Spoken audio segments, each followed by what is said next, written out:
Olá, sejam todos muito bem-vindos ao nosso seminário sobre o conto Pai contra Mãe, onde iremos discutir contexto histórico, o contexto literário, a biografia do autor, entre vários outros assuntos. Os participantes do nosso grupo são Jaime Guimarães, Isabela de Maria, Maria Moreira, Maria Eduarda, Henrique Gabriel, Júlia Diniz e Leonardo Rodrigues.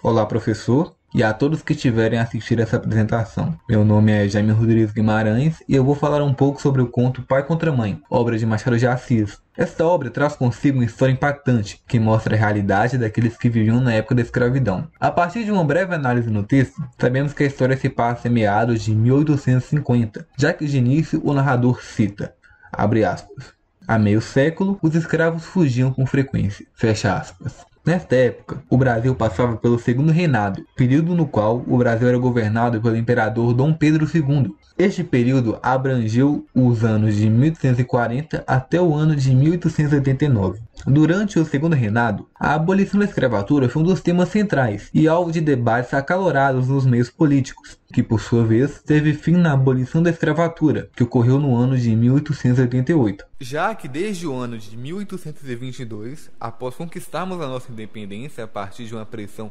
internacional e nacional, como exemplo, nós temos a Inglaterra, que pressionou muito o governo brasileiro, pois já naquela época a escravidão já era considerada um atraso para o padrão de civilização. Mas não foi só isso que acarretou nessa decisão. Revoltas e fugas de escravos se fizeram muito frequentes, afinal, como é citado no texto de forma irônica. Abre aspas. Há meio século, os escravos fugiam com frequência. Eram muitos, e nem todos gostavam da escravidão.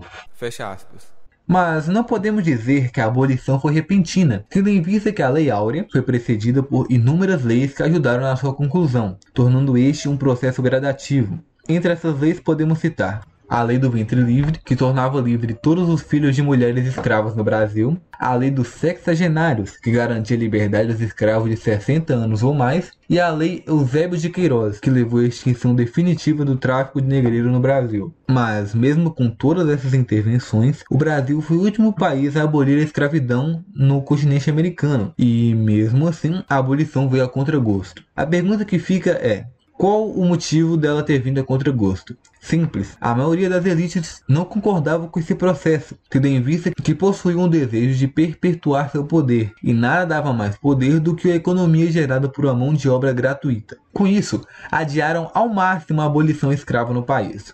Voltando ao texto de Machado de Assis, com o fortalecimento do posicionamento abolicionista e o enfraquecimento do mercado escravocrata, ferramentas de controle por tortura foram caindo em desuso. Entre as ferramentas que são apresentadas no conto estão a máscara de Flanders e o ferro no pescoço. A máscara de Flanders era um dos objetos mais eficazes para a desumanização dos escravos. Possuía apenas buracos para ver e respirar, com cadeado na parte de trás. Abre aspas. Era grotesca tal máscara, mas a ordem social e humana nem sempre se alcança sem um grotesco. Dentre os muitos efeitos da máscara, temos a impossibilidade da embriaguez dos escravos, além de impedir a geofagia, ato de ingerir terra com o intuito de adquirir alguma doença. Uma espécie de suicídio. Após o fim da escravidão, os escravos deixavam as fazendas em que trabalhavam e iam para a cidade grande, em busca de reencontrar suas famílias ou de melhores empregos.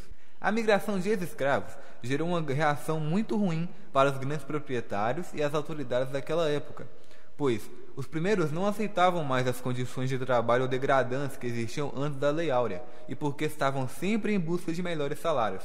Com isso, os grupos de ex-escravos que migravam começaram a sofrer com a repressão e foram sendo taxados de vadiagem e vagabundagem.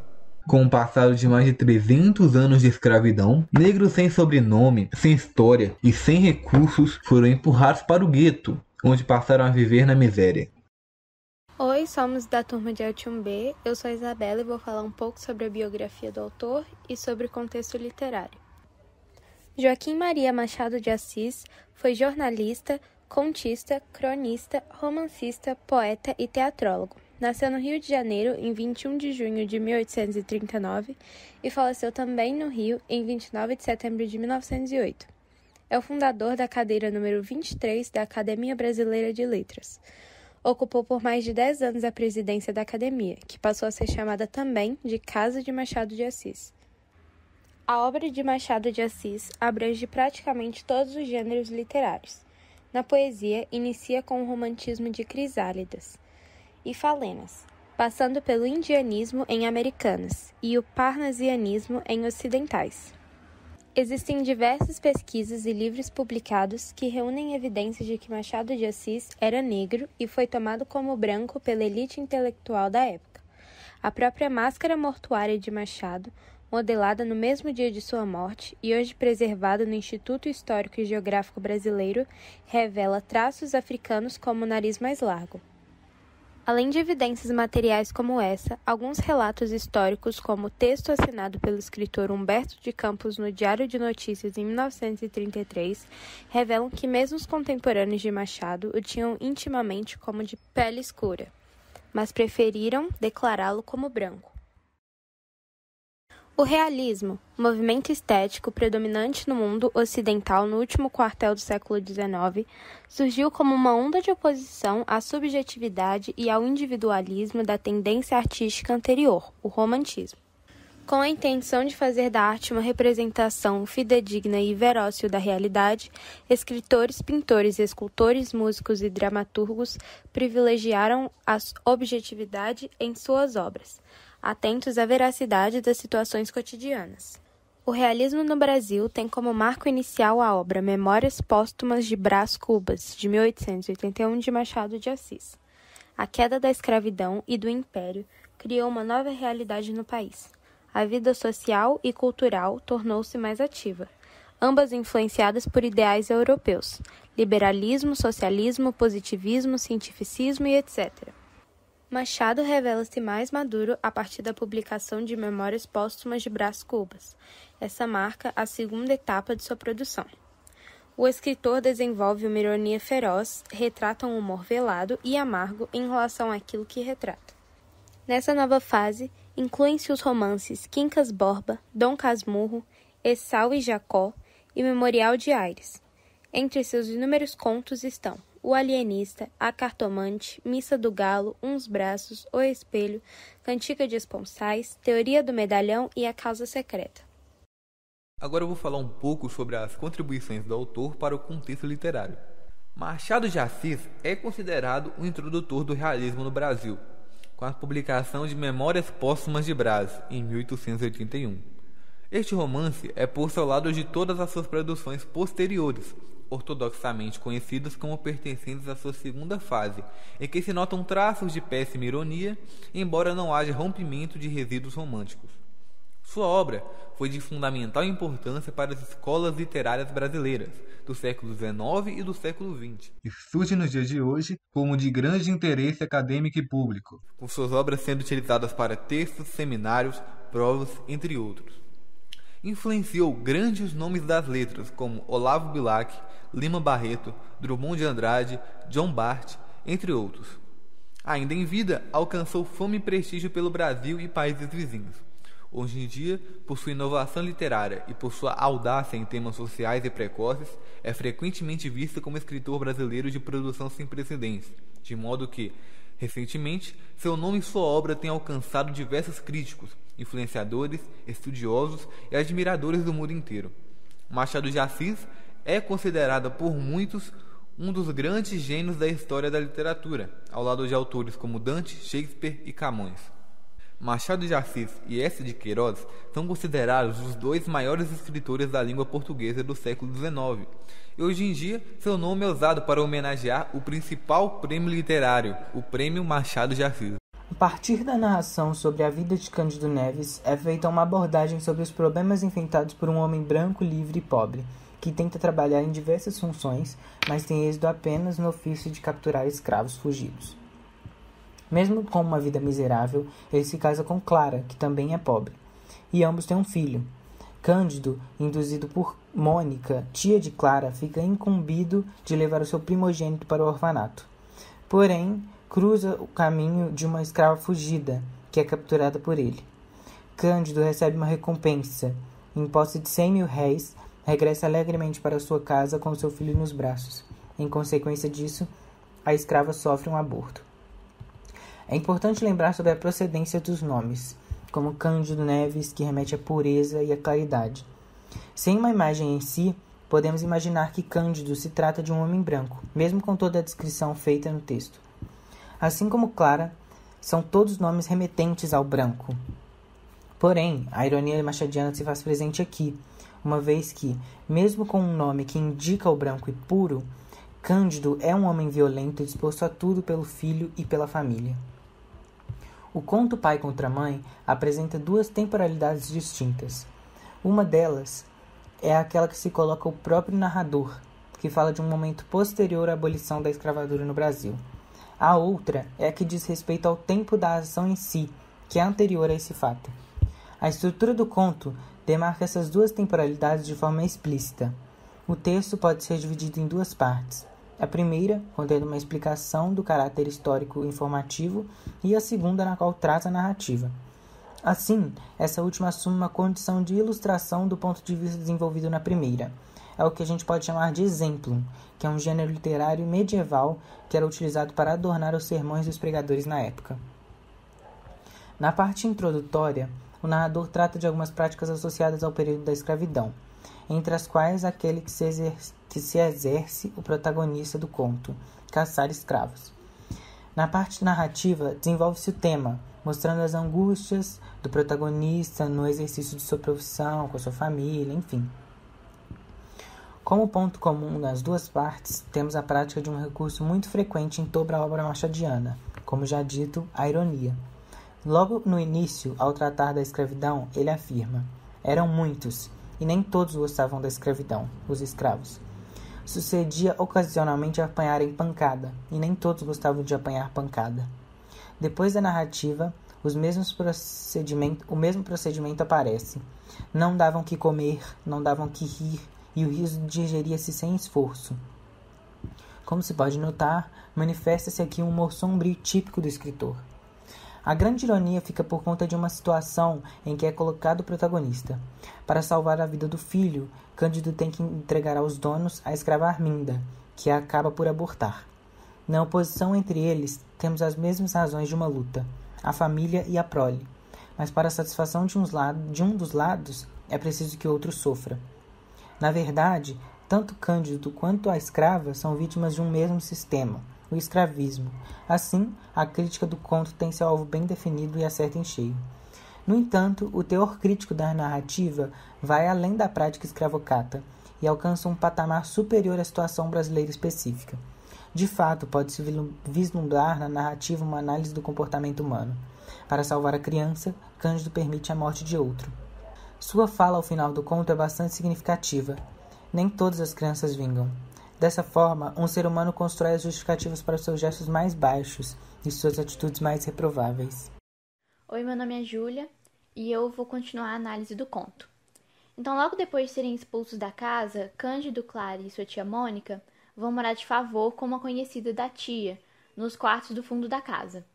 E aí, logo depois, a criança de Candinho e Clara nasce, e a tia insiste novamente em levar a criança à roda dos enjeitados, vista a condição de extrema miséria da família, ordem a qual Candinho finalmente cede, aceitando a situação indigna de cuidar de uma criança.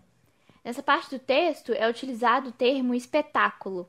A gente vê ele no trecho, abre aspas, o pai, não obstante o acordo feito, mal pôde esconder a dor do espetáculo, fecha aspas. E esse termo ele vai significar a perda do filho, e a gente vê ele novamente no conto mais à frente. Cândido, ainda com um pouco de esperança, ele revê todas suas notas de escravizados fugidos e percebe que há uma gratificação de 100 mil réis por uma das mulheres. Então ele sai à procura dela, mas não tem sucesso e acaba voltando a casa desolado e sem dinheiro. Então ele se vê obrigado a levar seu filho até a roda dos enjeitados à noite. Essa roda dos enjeitados era um orfanato, em que havia uma roda de madeira na porta com uma parede no meio. E as pessoas que deixavam seus filhos colocavam a criança nessa roda e giravam para que uma pessoa do outro lado a recolhesse. Dessa forma, a pessoa tinha sua identidade preservada, a pessoa queria abandonar a criança. No caminho até a roda dos enjeitados, Candinho, levando seu filho no colo, se depara com a mulher fugida andando na rua. E aí, no desespero do momento, ele deixa seu filho aos cuidados de um farmacêutico e vai atrás dela e chama seu nome, que é Arminda. E com isso ela vira para olhar quando ele chama e ele já percebe que ela é realmente a escravizada dos 100.000 réis. Ele corre até ela, agarra e começa a arrastar Arminda pela rua. Ela pede por misericórdia várias vezes, implorando que a soltasse por estar grávida. E ela pede que se ele tivesse algum filho, que por amor dele poupasse o filho que ela estava carregando. Assim a gente pode ver no conto que existe esse dilema da ajuda que aparece a um, que vai ser o desespero do outro. Então esse tirar de um para dar ao outro mostra a falta de condição de sobrevivência no Brasil Império.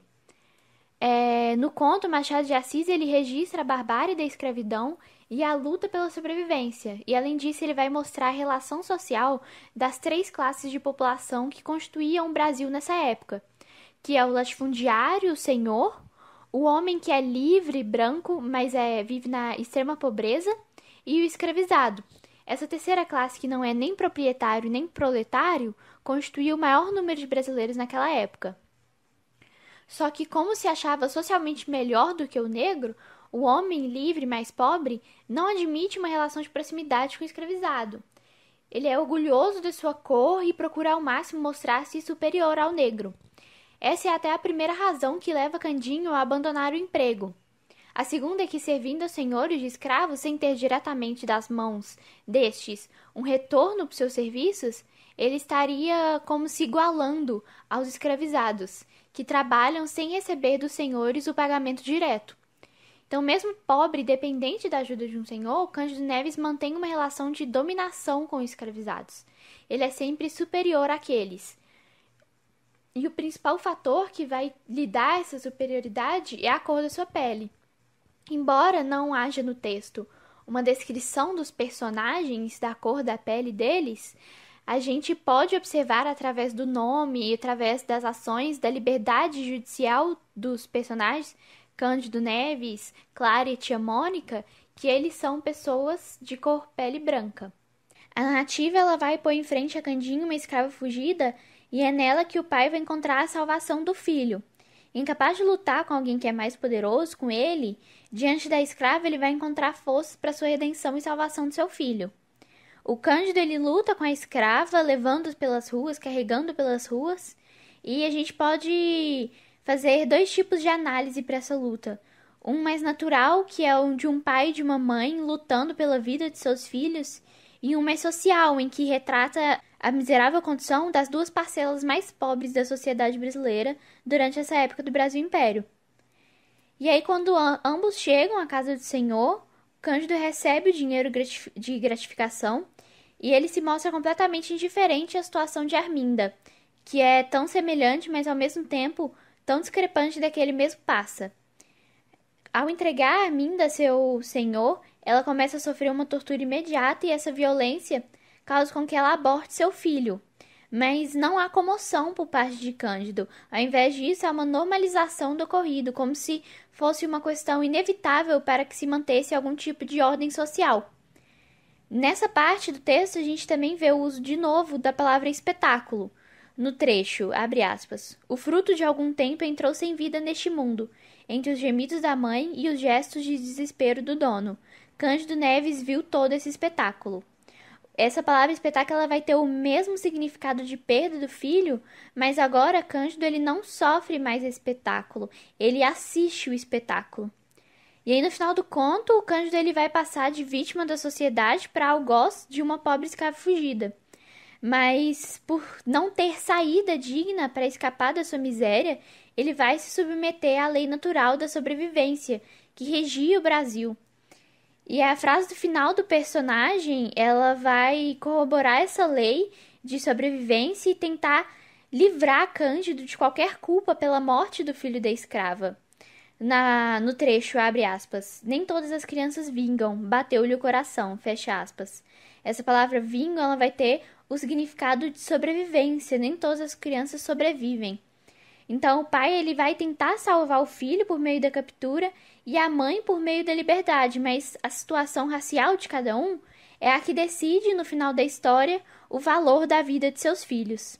Outro aspecto interessante que a gente pode citar é o jeito que Machado de Assis incorpora o espaço demográfico dentro de seus contos, principalmente esse na utilização do nome das ruas que se localizam no centro do Rio de Janeiro. O conto ele se passa no Rio de Janeiro e Machado de Assis viveu sua vida toda lá, então ele conhecia bem esse espaço. E aí ele utiliza do nome dessas ruas como simbologia para os acontecimentos do conto. Então, como exemplo, Cândido, quando ele está levando seu filho até a Roda dos Enjeitados, ele, para chegar à Rua dos Barbonos, que é onde a Roda dos Enjeitados fica, ele passa pela Rua da Ajuda. E é nessa Rua da Ajuda que ele vai avistar Arminda e que ele vai avistar essa ajuda que ele tanto precisava. E aí é lá que ele deixa seu filho como farmacêutico e começa a perseguir Arminda. Ele consegue capturar Arminda na Rua São José, que é patrono dos trabalhadores e da família. Então também existe essa simbologia aí, quando ele consegue capturar ela e consegue ver ali, nessa captura, a salvação do seu filho. Logo depois da Rua São José, eles seguem até a alfândega. E isso também pode representar como os escravizados naquela época eram vistos apenas como uma mercadoria e não havia um sentimento de humanidade ou valorização da vida dessas pessoas. Oi, eu sou o Léo e eu vou apresentar uma breve comparação entre os contos Pai contra Mãe e o Caso da Vara. Primeiramente, a distinção pelo poder. É uma espécie de vida selvagem nos contos, violenta, na qual o mais forte sobrevive. Isso é, no contexto do sistema escravocrata da época, o branco vencia, o senhor vencia. Porém, se analisarmos o caso da vara, há ainda outras formas de poder sobre o outro. Na relação entre Sinhá Rita e Damião, por exemplo, o seminarista se aproveita da vaidade da viúva para conseguir o que quer. Um trecho que deixa isso explícito é quando Damião diz que duvida que o padrinho atenda alguém. Nisso, Sinhá Rita diz: ora, eu lhe mostro se atende ou não, deixando claro a vaidade da mesma e a influência que o jovem adquiriu por cima disso. Outra forma de poder é a que Sinhá Rita exerce sobre o padrinho, que é uma espécie de dominação sexual. Isso é mostrado no trecho que Sinhá Rita diz: Joãozinho, ou você salva o moço ou nunca mais nos vemos. Essa distinção de poder mostrada em O Caso da Vara também é notável em Pai contra Mãe, quando Cândido Neves arrasta Arminda pelas ruas e todos que veem encaram aquilo como uma situação normal, pois naquele contexto o branco tem poder sobre o negro, o caçador teria poder sobre o escravo fugitivo. E isso nos conecta ao próximo tópico: desumanização e normalização. A desumanização é explícita em ambos os contos. Em O Conto da Vara, Lucrécia é violentada e não tem o direito nem de rir de uma anedota que Damião conta. Isso é notável quando Sinhá Rita a ameaça com a vara após ela dar uma pequena risada. Além de ser escrava e apanhar da viúva, a garota tinha que tossir para dentro, pois ela sabia que se atrapalhasse nas conversas das vizinhas com a sua senhora, por exemplo, ela iria apanhar mais tarde. Já em Pai contra Mãe, a mesma desumanização é notável logo no começo do conto, quando o autor detalha os aparelhos grotescos que serviam para os escravos da época. O comportamento de costume de Sinhá Rita perante a escrava associa-se ao uso de instrumentos para aplicação de castigos que também são descritas no Pai contra Mãe. Assim, essas formas de repressão reforçam a ideia do escravo objetificado, desumanizado, considerado preguiçoso ao negar as tarefas ou rebelde, e seja qual for que se distancie de sua norma. A normalização, por outro lado, era por parte da própria sociedade da época, que encarava toda essa desumanização de forma natural. Os contos tratam de comportamentos do sistema escravocrata que eram bem aceitos socialmente durante esse período, evidenciando a crueldade perante o sujeito escravizado. A ação de Damião ao entregar a vara para Sinhá Rita e a ação de Cândido Neves ao não se importar com o bebê da escrava e sim com o bebê de sua esposa deixa claro essa normalização. O que nos leva a um tópico interessante desses protagonistas, o egoísmo. Damião entrega a vara para Sinhá Rita em troca de sua ajuda para sair do seminário. Porém, anteriormente, o seminarista havia jurado para si mesmo que iria apadrinhar Lucrécia, pois se sentiu mal em relação a como a escrava vivia. Porém, para salvar a própria pele, Damião preferiu entregar a vara e deixar a garota ser violentada. A mesma coisa acontece com Cândido Neves. Ele e a escrava fugitiva estavam em situações parecidas. O caçador estava sem rumo quanto ao seu bebê, recém-nascido, por falta de dinheiro, e iria abandoná-lo. A escrava estava grávida e fugiu para não perder o bebê. Então aí entra o egoísmo novamente. Cândido Neves, mesmo sabendo da situação de Arminda, preferiu entregá-la de volta ao seu senhor e ganhar recompensa para salvar a vida de seu filho. Com isso, a vida do filho da escrava é perdida pelo aborto. Um último ponto interessante em ambos os contos, que é pouco notável, é a manipulação entre as personagens. Como foi dito anteriormente, em o caso da vara, Damião manipula assim a Rita para conseguir o que quer através da vaidade. O seminarista consegue logo de cara. Já em Pai contra Mãe, acontece o mesmo jogo mental entre tia Mônica e Cândido Neves. Durante todo o conto, ela tenta convencer o caçador a mudar de vida, a conseguir um novo emprego, para quando Carla engravidasse, ele teria dinheiro para sustentar o filho. Porém, ela não tem sucesso nisso. Por outro lado, ela também o manipula a abandonar o próprio filho, quando nasce, na roda dos enjeitados. Após uma grande briga entre os dois, Cândido Neves é convencido a abandonar o bebê. O que teria acontecido caso não tivesse se deparado com a escrava fugitiva?